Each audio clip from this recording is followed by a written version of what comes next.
I built the company with my own hands, and on that very day I was fired. My own parents sold my code. I stayed silent, because they didn't know a girl was watching everything. And when the secret agency knocked on the door, the game completely changed. I was terminated on the same day the company signed its biggest contract. Without my name on it. It was raining outside the HR room window, and inside everything looked unnaturally clean. The table, the chairs, the small paper cup of water, arranged the way things are at a funeral, orderly and cold. The guy sitting across from me kept repeating, "This isn't personal." In America, when someone says that sentence, it means everything has already become personal. "Budget cuts," he said. I nodded. No sound came out. I was holding the badge card I used every day to enter that building, the same building that had once begun at my apartment kitchen table. I reminded myself, cry later. As soon as I reached the parking lot, my phone vibrated. A message from my father. Good news. Code safe hands, mine chala gaya hai. Good news. The code has gone into safe hands. My chest tightened, but my face didn't change. I started the car as if nothing had happened. I had given 3 years to that code. Nights. Weekends. Days when I didn't have health insurance and still kept working. I never once called it mine. I always said, it belongs to the company. And the company? It made me unnecessary in a single day. When I got home, I didn't take off my shoes. I opened my laptop instead.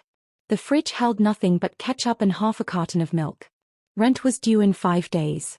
The old knee injury flared again, but pain had become familiar, like bills. Always there. Always waiting. 2 weeks earlier, my father had said, just one company wants to see how the code works. I asked, which company? My mother slid a plate onto the table and said, why are you so suspicious? We're your parents. I had refused. Clearly. Directly. But in our house, refusal had always been treated as temporary. That night, I didn't scream. I checked the logs. A backup I had created out of habit opened up. Timestamps. Access points. An IP address I recognized immediately. My parents' home network. That moment wasn't one of shock. It was one of clarity. I didn't call anyone. I just started saving everything. The next day, my mother called. Are you okay? Your voice sounds different. I said, I'm just tired, Mom. That wasn't a lie. 2 weeks later, while I was listing unpaid bills, there was a knock at the door. 2 people stood outside. Plain clothes. Questioning eyes. Would like to ask you a few questions. They didn't say the agency's name. They didn't need to. The badge was enough. I let them in.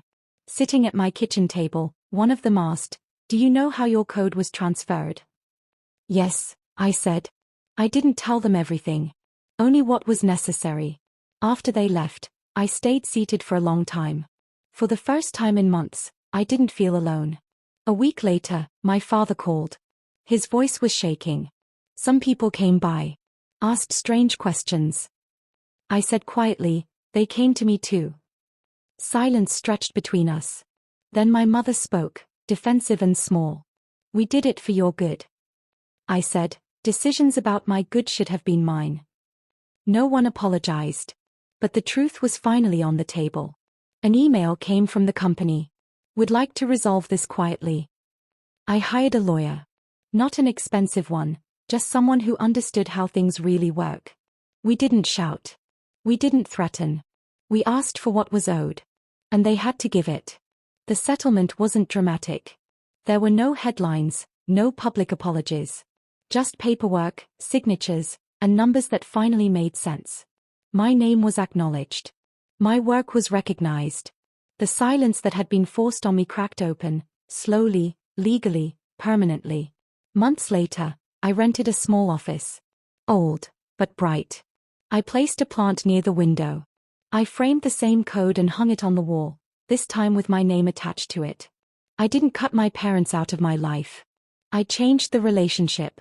Some things don't come back. Trust, innocence, blind faith.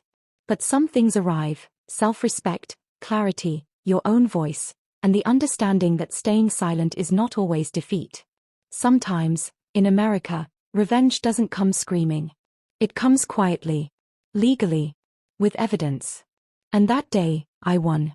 Not just against a company, but for myself.